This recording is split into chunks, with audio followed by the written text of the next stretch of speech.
Radio Publique Africaine.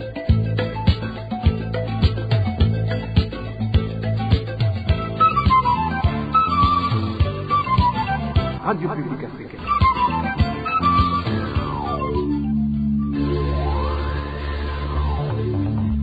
Ni umwanya w'amakuru mu Kirundi. Mukaba muyashyikirizwa na Hervé Niyuhire.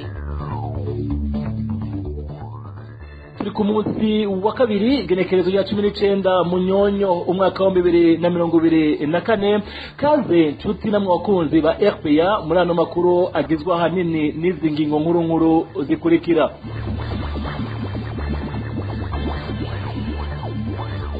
Wa 19 Munyonyo uko umwaka utashe amakungu arahimbaza umunsi wahariwe utuzu twasugumwe.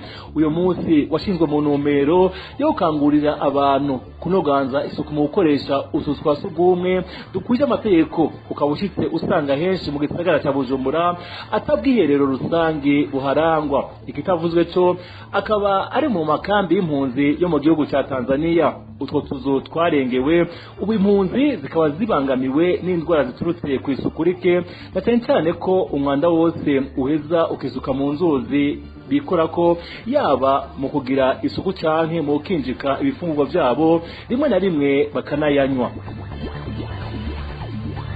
Umukuru w'igihugu aherutse kwerekana ko ataraje ishinga n'iyubahirizwa ry'amategeko harimo n'ibwirizwa ashingiro. Ivyo bigaragarira mu ijambo aherutse gushikiriza aho yameshije ko abafunzwe bagirizwe ibyaha bikomeye batokwitega kurekugwa naho boba barahejeje gukora umunyororo baciriwe. Ibifatwa nk'ugwemukira igihugu muraza kwikurikira murano makuru turaza no kubashikiriza ibijanye n'irandagata gikiza c'indwara y'ibihara mu Burundi biturutse ku mitwariko muke wa leta. Ubu hakaba hagezaho abanyeshure bahera amashure kubera ubusinzikazwa n'iyo ndwara.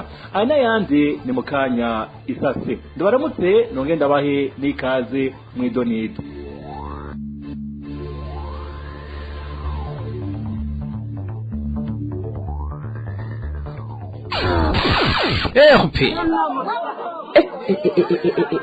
Izi n'ibiki numvaga yemwe reka amakurani n'agahinda gusa mu bisata byose n'amarira n'imyidogo biharangwa. None Kapitori nawe ivyo bituruka kuki? Umve basha namwe ngo bituruka kuki? Mwene mwumva ko biterwa n'intwaro mbi. Intwaro mbi no kuvuga iki Gasaruvato? Intwaro mbi naho ubona atagisata na kimwe gikora cisunza amategeko bituma igihugu gihungabana mu bisata byose. Makura hajya wumva bavuga ko nyakwigendera Perezida Nkurunziza yagandaguwe ahawe isumu n'abamusubiriye ubutungane ntibugire icyo bubikorako.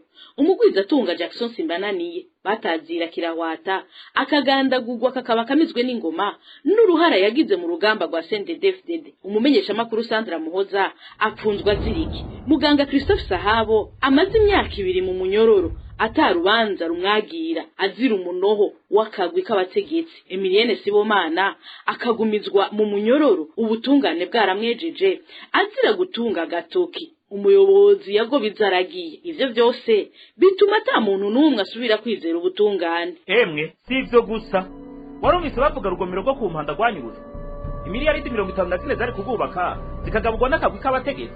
Umukuru w'igihugu Ndayishimiye yavugwamwo ikarangira hagaritse amatohoza kuri iyo dosi. Bibuke ya miliyoni 120 y'amadolari yanyurujwe n'ishiramwe Prestige mu rudandazwa rw'ibitoro. Havugwamwo n'umutambukanyi w'umukuru w'igihugu Angeline. Ubusuma mu gisata c'ubutare ivyo byose bituma haza ubukene, ubushomeri, ubukene bw'imiti, tutibagiye ikikagurika ry'umuyaga nkuba, ubukene bw'amazi, isukari, igitoro coco. Emwe twarumiwe. Yo ndatahuye bayo ivyo byose bigasonga gusibe n'ubusuma bwama bwibonekeza igihe cyose amatora ageze, bisigura ko twamado twagwa nabo tutitoreye. Ubu rero ndabonye igituma ibi byose bitigera bitoreka umuti. Erega yemwe inyinshi zova muri twebwe abanyagihugu. RPA ndasubiye kubaramutsa. Umukuru w'igihugu aheruka gukurira inkoni ku gishitsi abanyororo bamwe bamwe bahejeje iminyororo yabo ko batuzigera barekugwa bivanye n'ivyaha bagirizwa. Hari kuri uyu wa 14 Munyonyo umwaka wa 2024 aho yari yagiye kurekura abanyororo mu mugambi wo kugabanya ibitegere by'abafunzwe vyabaye umurengera. Ivyo bikaba bisa nkaho umukuru w'igihugu Evariste Ndayishimiye yiyemeje guhonyanga ibizwa shingiro mu kwanka kubahiriza no guhonyanga nkana amateko y'igihugu. Inkuru ya Clovis Nyonzima. Mu mabohero atandukanye y'u Burundi hari abanyororo benshi bagifunzwe barahejeje umunyororo baciriwe, abandi barahawe ikigongwe n'umukuru w'igihugu, eka ndetse n'abatsinze imanza baciriwe ariko uyu munsi bakaba bagifunzwe, aho hari n'abafunzwe no gushika imyaka irenga 5 kandi bateza kuba baratashe. Amasoko yacu muri ayo mabohero amenyesha ko abo banyororo baba biteze kurekugwa uko habaye kurekura abandi ariko bigahera batarekuwe. Abo banyororo abenshi bamenyesha ko bituye umushikiranganje w'ubutungane eka ndetse n'umukuru w'igihugu ariko ntibigere baronka inyishu. Kwigerekezo rya 15 Munyonyo aho yari ariko ashikiriza ijambo mu gikorwa cyo kurekura abanyororo mu ntumbero yo kubagabanya mu mabohero, umukuru w'igihugu Evariste Ndayishimiye asa n'unezerewe cyane mu mvugo ifobetse. Yavuze ko hari abanyororo naho bahejeje igihano atazigira barekugwa kubera ivyaha bakoze. Hariho abakoze mu ivyaha usanga bari mu migwi yabagizi ba nabi, igihe iyo migwi ibikiriho umurekuye ubuhaye raporo uwo mugwi ko atasubirayo. Niko rya mu ntambara ico bituma prisonnier de guerre aguma ari bagabo ni prisonnier de guerre kubera igihe cyose Rwanda itarahera umurekuye ataza ku rugamba. Rero nk'abari mu migwi yabagizi ba n'abanabi, iyo migwi igihe yo ikihari biragoye ko murekura kuko ubuvuze uti akirundi naze kubafasha kwica nabasha. Naho ingingo y'14 y'ibwizwa shingiro ry'u Burundi eho uburenganzira umukuru w'igihugu gutanga ikigongo ku banyororo bacira umunyororo n'ubutungane, nta na hamwe itegeko riha ububasha umukuru w'igihugu bwo kugumiza mu buroko ubu butungane bwejeje, cyese ko nyabuna ibwizwa shingiro mu ngingo yaryo y'8 rimutegeka kubahiriza ishirwa mu ngiro ry'amategeko y'igihugu. Abenshi mu bari mu buroko bahejeje ibihano canke batarekuwe inyuma yo guhabwa ikigongwe bagizwe n'abafungiwe ivyumviro vya politike. Abafunzwe bagirizwa guhungabanya umutekano w'igihugu hamwe no kuvogera imbibe z'igihugu, ivyaha ndetse vyagirizwa wese ubutegetsi bushaka kwegezayo. Mbega bo nibo umukuru w'igihugu bavuga ko bari mu migwi y'abagizi ba nabi. Uko biri kose kugumiza umuntu mu buroko kandi atakimufunze no gucoza bikabije agateka kazina muntu. Iyo bikozwe n'umukuru w'igihugu biraheza bikagira uburemere kuko bica byitwa guhemukira igihugu nk'uko tubisanga mu ibwirizwa shingiro mu ngingo yaryo y'17 agace ka 2. Ibwirizwa shingiro umukuru w'igihugu Evariste Ndayishimiye yarahiye ko azokubahiriza. Arakoze Clovis Niyonzima. Tukivuga nyene ibijanye n'ubutungane, inyuma yaho inzu yiwe yihagiwe n'umutegetsi w'urwego rw'iperereza umunyagihugu muri komine Vumbi intara ya Kirundo yarituye ubutungane, ariko naho yarenganuwe agasubizwa iyo nzu yiwe agatotezo karabandanije. Uyu munsi agakutwiganira ingene yagumye abaho aturatura. Nyuma nza guca ku muntu w'umwavoka yaguma nkurikirana urubanza rwanje ntahari uretse inzu bari banyaze, nkomeza nkurikirana ibibazo by'uko rubanza rwanje. Hanyuma bigeze ngaho urubanza narutsinze muri Cour d'appel Ngozi, baranshikiriza inzu yanje. Urutsinda ryari? Narutsinze itariki 13 z'ukwezi k'umunani 2021, nkandanshikirizwa iyo nzu itariki 15 z'ukwezi kw'icenda umwaka w'2021. Hanyuma icyakurikiyeho twahura n'uwo mugabo wa Safripe batazira mangona yatwiyonze, umubona ndaba nabi ko yagize agashavu kw'iyo nzu yari yihagiye imuvuye mu ntoki. Muri icyo gihe naho naciye mbona nti ibintu birakomeye, ntangura kugira ubwoba, ntangura kugerageza guhungira muri Tanzania. Ngezeyo biranka, nsubira mu Burundi, ndagerageza kwinyegeza. Ivyo nazize ibyo bintu by'inzu, nyamitamo kwimukira ku Ntega. Ndahamara amezi 2 naba ku mugenzi wanjye twabanye mu nkambi y'Imahamba yari yarahungutse nyine. Ngeze aho mbona byokomeza kwaka indaro biranyegeye, niho nacangeye mu Bugabi konsansiyo bene wacu cankomeza ariko mpaka bene wacu. Ubwo muri gihe rero harageze igihe ndabona ko byaheze, atoba kinkurikirana kugeza aho ntangura kwisanzura. Hati igihe yinyegeje uwo munyagihugu byahavuye mukomerana gushikaho ahakwa kwambuga ubuzima n'imbonera kure zo muri iyo micungararo, ariko Imana yarakinze arashobora kuyanyaga asubira guhunga. Ibi tukazobigaruka ko mu makuru yacu yo hanyuma. tukivuga ibijyanye n'agatotezo gakorerwa abarundi ngo sije imbeshere leta ya Tanzania isanzwe ifise umugambi ifitaniye n'Uburundi wo gukoresha abitirira impunzi z'abarundi kugira bahotere bagenzi babo kugira bagire ubwoba maze bahunguke ku nguvu. Bivugwa na Sarangabo Leopold arongoye urunani rwo bahanira agateka k'impunzi CBDH Vicar. Ivyo ayivuze nyuma yaho hari umurundi bikekwa ko akorera iperereza ry'Uburundi yari yarahungutse ava mu ikambi ya Nyarugusu, ubu akaba yaragarutse muri iyo kambi. Ikambi yagirizwa kuba yarakoreyemwo amahano menshi harimwo no kunyuruza izindi mpunzi.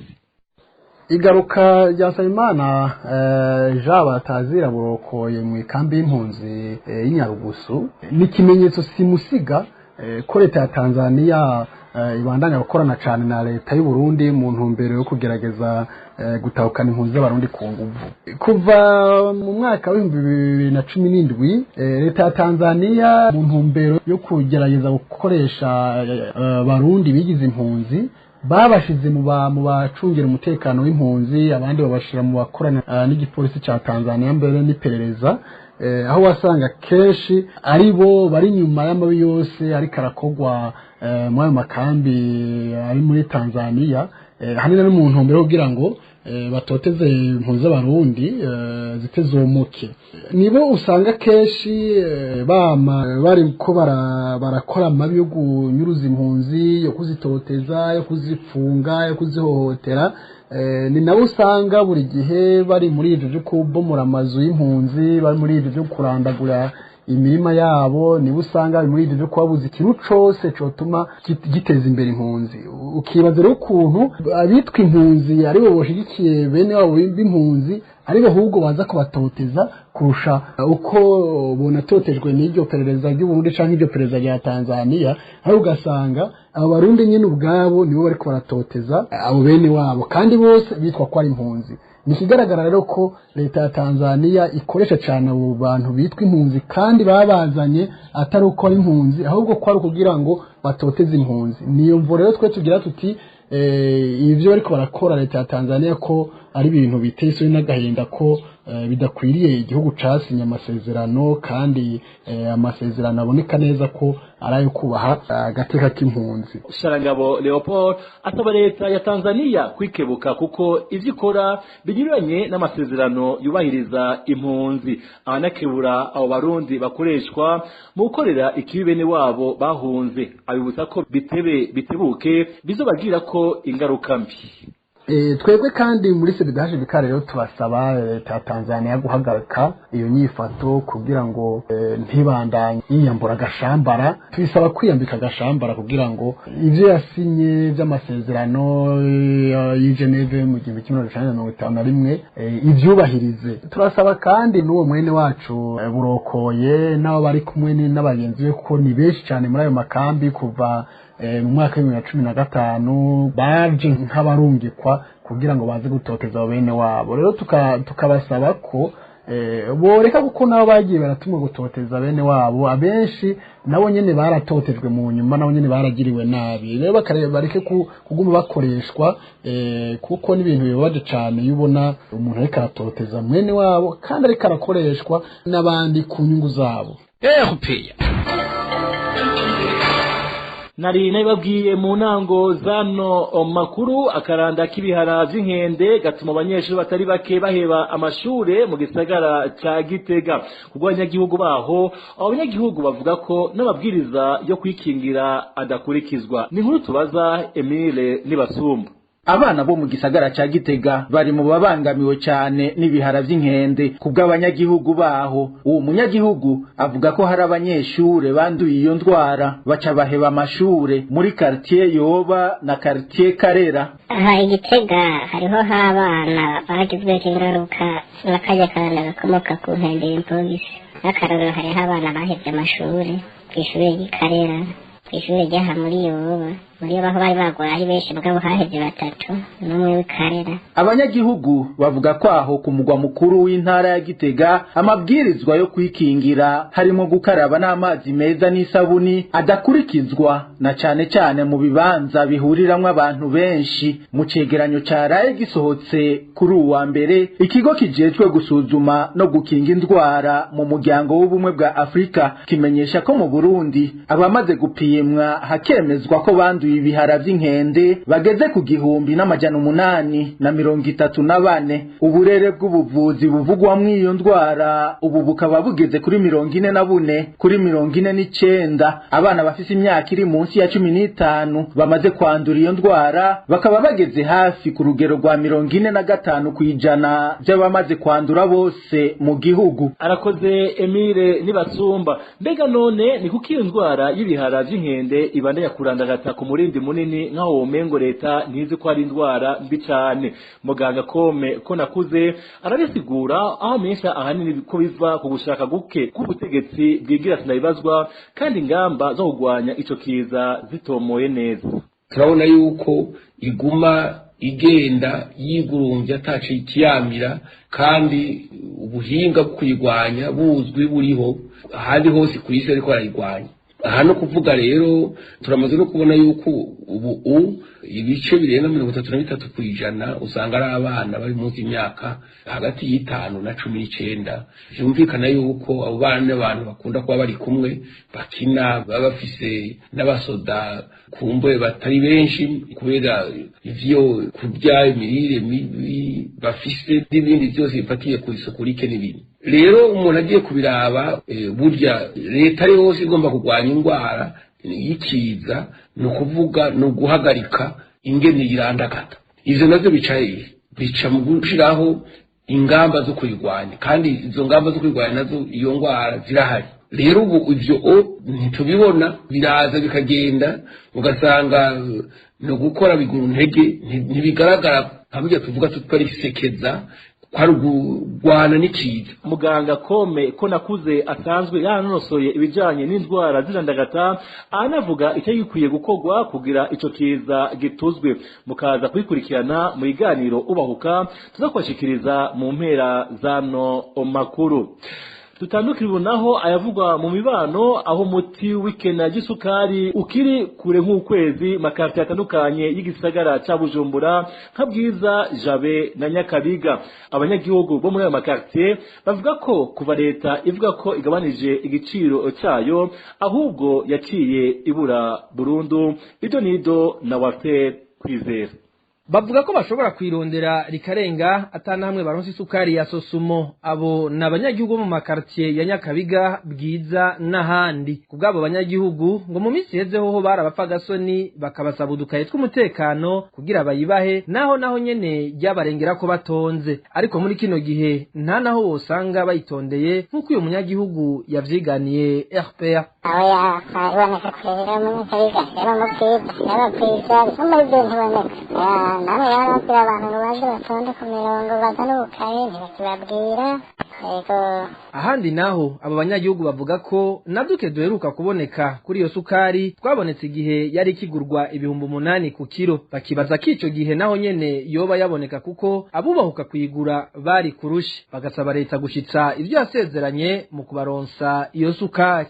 Aho yaboneka akiri ku munani yaboneka abantu batayigura mugabo ayishiriye kuri simi reka ntiboneka no kuri samu aho cyose ubona bakubaza mbere rero tukaboneka nta gasuka untangiye ukamurangira ati nsanze yahe kandi ngo niyize nkumara kabiri abo ibyo bitangaje turugu y'ikijyana rero muri zo tumukuba bayisohora byoshoboka cyasohoka mugabo ahantu ikijyana niho tamenya abagihugu dusaba yuko ikibazo gifata umuntu uri kuko yavuze yuko hari igiye kuboneka igiciro cy'ibihumbi 6 ntabibonetse ukuri akamara amazaho. No mu bindi bice by'igisagara ca Bujumbura abanyagihugu baho bavuga ko ikibazo c'isukari ari nk'uko nyene gushika ubu leta ikaba atanyishu igaragara iratora ikibazo c'ikena ry'isukari. Arakoze na Walter Kwizera. Mukanya turabandanya n'amakuru twateguriye. RPA. Amakungu yahimbaje kuri uyu wa kabiri umunsi mpuzamakungu wahariwe utuzu twa sugumwe, umunsi ugenewe guhimiriza abantu kugira biteho gusumba kumenya akamaro k'ico kibanza, gutyo habe impinduka mu kuhakorera isuku. Ariko igaragara nuko mu Burundi na cyane cyane mu gisagara cya Bujumbura abanyagihugu birirwa guca ingero hagati mu gisagara, bamenyesha ko utuzu twa sugumwe rusangi bisa nk'uko ataduhari. Idonido na Bartazar Miwu. Abanyagihugu birirwa guca ingero mu gisagara ca Bujumbura bamenyesha ko igisagara kitagira utuzu twa sugumwe rusangi dukwiye bifashisha. Isoko ryacu ryemeza ko nizahora mu kibanza kimwe cahahoze isoko nkuru ya Bujumbura zitagikwiye kuko hariko hakorwa ibikorwa vyo kubaka iryo soko. Uwana ko tukibike vyari ngazi n'abavye ku isoko n'uza sahari kuza ku isoko hari impande zitatu ngazi wakora impande zibiri, uruhande rw'epfo n'uruhande rwo kwisuzuma. ubwo hirya kubera imodoka yo zica gukora ibintu umenga ntakora.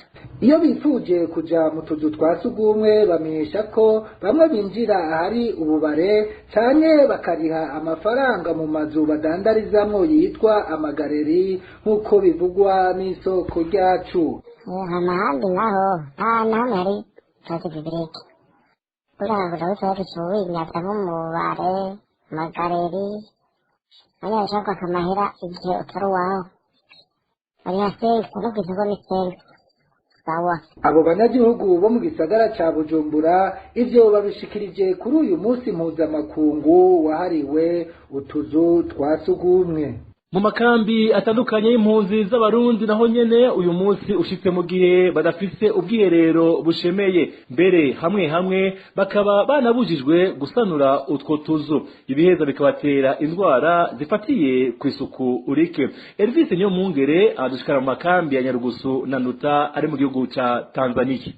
Mwikambi ya Nyarugusu impunzi z'abarundi zahahungiye zimenyesha ko uyu munsi mpuzamakungu wahariwe utuzu twa sugumwe ushitse mu gihe utwinshi muri utwo tuzu twononekaye ntibiheze ngo vyorohereze izo mpunzi kudusanura. Abo barundi barongera bakamenyesha kandi ko bababazwa no kubona amashirahamwe ajejwe ico gikorwa yarabatereranye kandi azi neza ko amikoro yabo ari mato bitoborohera kwisanurira utwo tuzu twa sugumwe. Uyu numwe muri izo mpunzi avyigana. Hari utwo usanga tutagira imiryango, hari utwo usanga twubatse n'ibiti, hari utwo usanga twubatse n'amatafari. Utwuzuye dusabwa ko wimba wowe nyene. Aho usanga hagumye hari amabuye, imetero imwe amabuye.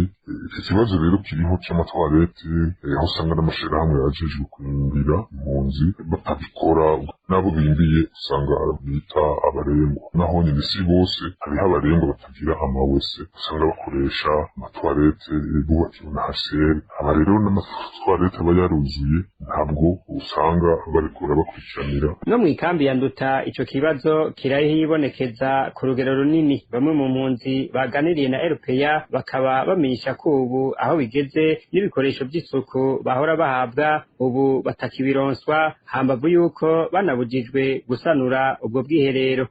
Twasugumwe ngaha dukoresha twaruzuye, hanyuma tukaba tutarekuriwe kongera gusubiriza utuzu twa sugumwe. Hanyuma ikindi congeyeko nuko utuzu twa sugumwe dusanzwe twategerezwa kuba tukorerwa isuku. Rero nk'ibikoresho vyinshi twara duhabwa mu kugira ngo tukore isuku vyarahagaritswe aha mu nkambi bivanye n'uko twahawe impunzi z'abarundi ko tutategerezwa kurenza itariki 31 z'ukwezi kwa 12 uyu mwaka tukiri ku butaka. Ico kibazo rero c'ubukene bw'utuzu twa sugumwe kiraraje isinga izo mpunzi na cane cane kw'indwara zifatiye kw'isuku rike zimonogoje, indwara hanini zibonekeza mu gihe c'imvura. Mu ruganda rwa RPA twarondeye abayobozi b'ayo makambi yose kugira tubabaze ibijanye n'ayo makenga y'impunzi, ariko ntitwashoboye kubaronka. Arakoze mugezi wacu Elvis Nyomungere. Amakuru ya RPA murakurikira muciye ku buhinga ngurukanomenyi kuri wezi 3 akaburungu RPA akaburungu UBI. uyu rero ni wa mwanya wahariwe ibiganiro ubahuka nk'uko mwavyumvise uyu munsi turavuga ku bijanye n'ikiza c'indwara y'ibihara vy'inkende mpox aho tuza kurabira hamwe imvo zituma iyo ndwara iguma ifata umurindi munini mu Burundi. Ibiganiro ubahuka mugishikirizwa na Nadege Irakoze.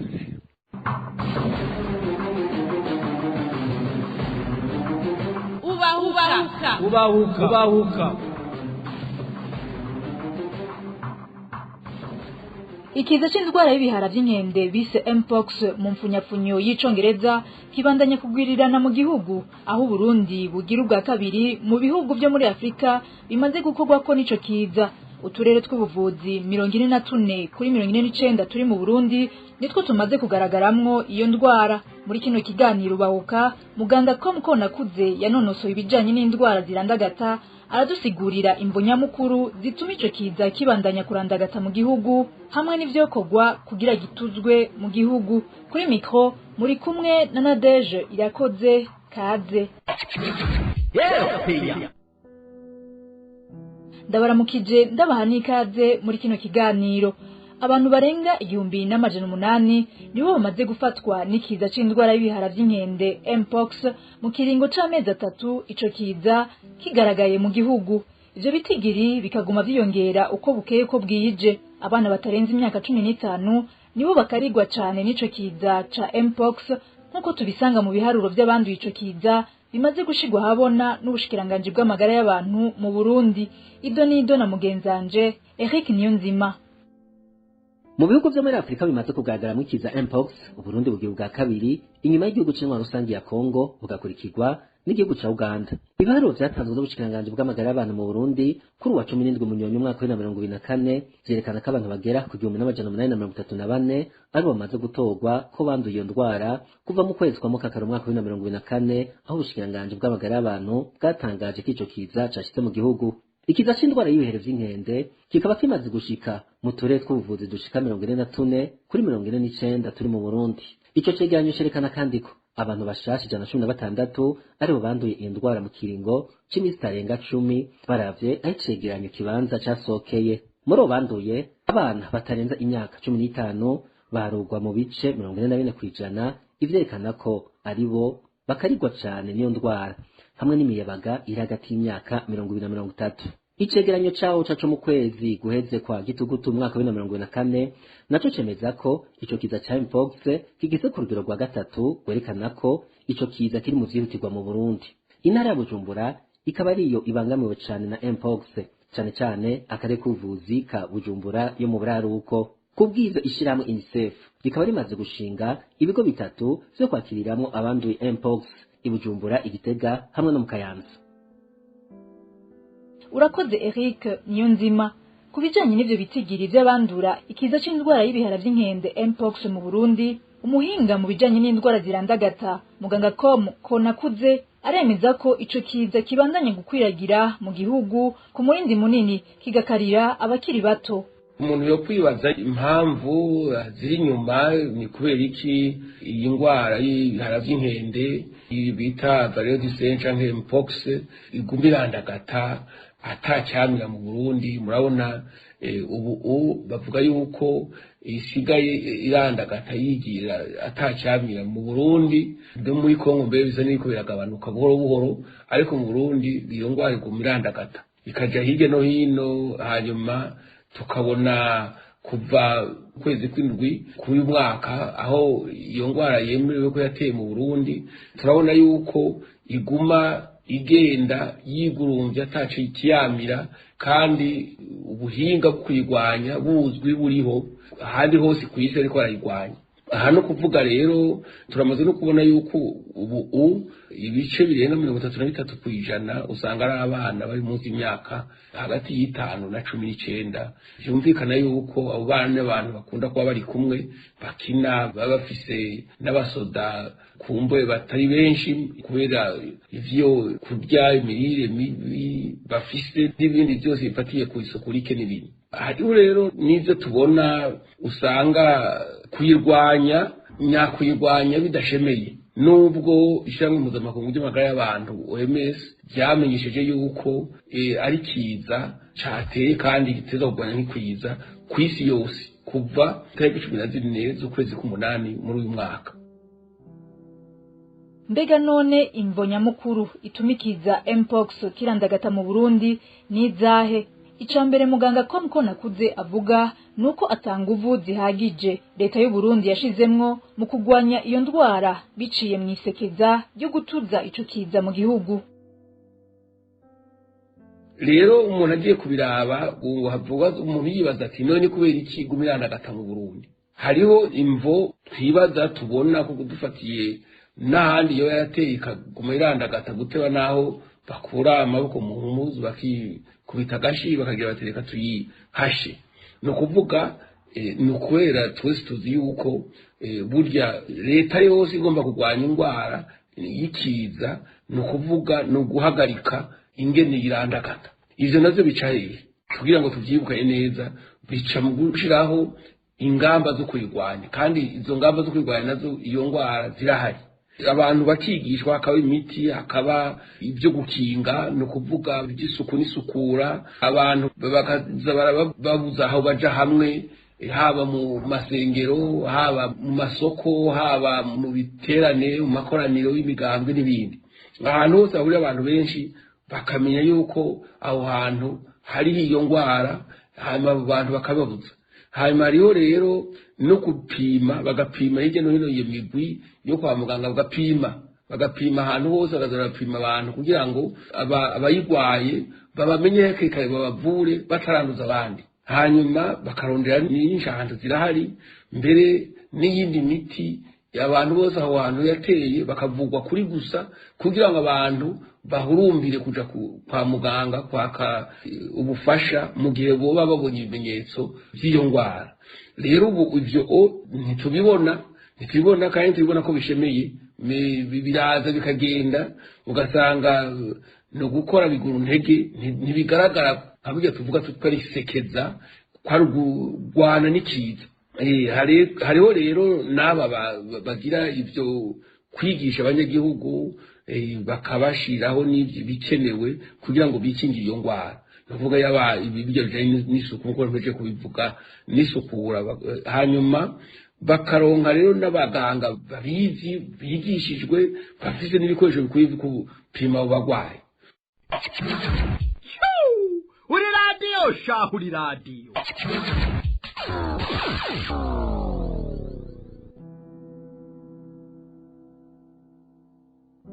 Muriko mwumviriza ikiganiro Ubahuka, aho turiko tuganira ku bijanye n'ikiza c'indwara y'ibihara vy'inkende gihanze abarundi muri kino gihe. Ikindi muganga Konakuze avuga ko ari intambamye mu bijanye no kugwanya ikiza mpox, no kudebukirwa kw'abategetsi hamwe no gushaka kunyegeza ico kiza mu ntumbero yo kudatakaza inyungu zimwe zimwe za leta. Rero umuntu agiye kuraba intambamizi hari ubu, urabona yuko hariho kudebukirwa kwa leta cane cane, umuntu bice ku ruhande, kuko hariho n'abakuru bamwe bavuga yuko ari biza byo biza n'abazungu canke biza guterwa mu Burundi. Ivyo tumaze kuza turavyumva. Hari n'abandi babona yuko umenga ntaco kibabwiye, no kuvuga bakavuga bati none niyo twabuza abantu kuja mu isoko, tukabuza abantu kuja mu biterane by'imigango canke by'imihari, biraheza ntitwubyungukiremo. Canke abantu baduharira ivomo babone bati kiriya gihugu cafashe ingamba ntihagire ubujayo. Ivyo byose biratuma amareta mwamwe atavuga ikiza, kuko barabamwe inyungu iyo bakivuze n'ivyo baca batakaza, kuko bashize ikiza ahantu abantu ntibaja gukoreraho canke ngo bajeyo, kandi bazi ko hariyo ikiza cahavuzwe. Ukudasaba ubufasha ibindi bihugu canke amashirahamwe yofasha kugwanya ico kiza mu Burundi n'iyindi ntambamye ituma ico kiza kidatuzwa mu gihugu nk'uko bikwiye. Muganga Konakuze agahamagarira ubushikiranganje bw'amagara y'abantu hamwe na leta y'u Burundi gusuzuma aho bitagenda neza, bagakosora amazi atararenga inkombe. Uburyo bubonetse nabwo bugakoreshwa neza mu kugwanya ico kiza. ikindi nacyo tumaze kubona nuko hariho no kutarondera ubufasha kudafashanya n'abasanzwe bafasha uburundi mu by'amagara y'abantu ngo bemeze bavuge bati turasabye ubufasha kugira ngo iki kiza kigwanywe twaravuze ko basaba amafaranga y'umurengera ariko nta wuzi yuko banayaronse nayo baronse uko angana n'ingene niko arakoreshwa kuko ivyo byose abanyagihugu bayateza kuvyumva n'abafise amagara y'abantu mu buzi bwabo bakamenya n'ivyo baka bakamenya n'ingene bitegura urumva rero ni ibintu bisaba yuko ubushikiranganji bw'amagara y'abantu bufashijwe na leta buja gusubiramwo mu kuraba neza yuko ingamba zagiweho ziriko zirakurikizwa canke zikurikizwa minenegwe zigenda bicumbagira bakaraba n'impamvu hama bakamenya bati tugomba gushiraho ingufu ngaha turabe ingene tugorore n'ingoga abantu bataraduherana muri kino kiza canke ikiza kitaradutsinda tugitsinde hanyuma tujibirize ndetse bica hehe bica kuraba neza bakagira ijya migwi ikagenzura bakagenzura muri bisata nabwiye bijanye no guhagarika kurandagata kw'iyo ngwara bakaraba ibibura bakaraba impamvu hanyuma bakongera bakaraba rero n'ingene bobigorora mu nyuma naho mbere bakaraba n'ingene borondera amafaranga akwiye mbere agakoreshwa neza ajanye n'iryo gorora n'iryo suzuma ry'intambamizi zihari n'imiti yoboneka kugira ngo ico kiza kigwanywe naho ikibazo cugariye Ningaha duciye dusozera ikiganiro ubahuka cyo kuri uyu wa 19 Munyonyo 2024 cari gishimikiye ku kiza c'indwara ya Mpox kidahengeshanya gukwiragira mu gihugu. Ndashimiye cyane muganga Konakuze kuvyiyumviro yashikirije. Ndashimiye namwe mwese mwaduteza abiri kuri micro mwari kumwe na Nadege Irakoze naho ubutaha.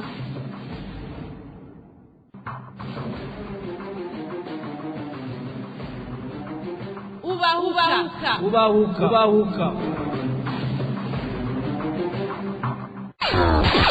Ehope. Izo ni biki numvaga yemwe. Reka makurata nagahinda gusa. Mu bisata byose namarira n'imyidogo biharangwa. None Kapitori nawe ivyo bituruka kuki? Umve basha namwe ngo bituruka kuki? Mwe numva ko biterwa n'intwaro mbi. Intwaro mbi no kuvuga iki Gasaruvato? Intwaro mbi naho ubona atagisata na kimwe gikora cisunza amategeko bituma igihugu gihungabana mu bisata byose. Makura hajya wumva bavuga ko nyakwigendera Perezida Nkurunziza yagandaguwe ahawe isumu n'abamusubiriye ubutungane ntibugire ico bubikorako. Umugwiza atunga Jackson Simbananiye batazira kirahwata akagandagurwa kakaba kamizwe n'ingoma n'uruhara yagize mu rugamba rwa CNDD-FDD. Umumenyesha makuru Sandra Muhoza apfunzwa ziriki. Muganga Christophe Sahabo amaze imyaka 2 mu munyororo atarubanza rumwagira azira umunoho wakagwi k'abategetsi. Emilienne Sibomana akagumizwa mu munyororo ubutungane bwaramwejeje azira gutunga gatoki. Umuyobozi yagobizaragiye. Ivyo byose bituma ata muntu numwe asubira kwizera ubutungane. Emwe sivyo gusa warumvise bavuga rugomero rwo kumpanda gwanyuze imiliyaridi 54 zari kugubaka zikagabugwa n'akagwi k'abategetsi. Umukuru w'igihugu Ndayishimiye yavugwamwo bikarangira hagaritse amatoza kuri iyo dosi. Bibuke ya miliyoni 120 y'amadolari yanyurujwe n'ishiramwe Prestige mu rudandazwa rw'ibitoro.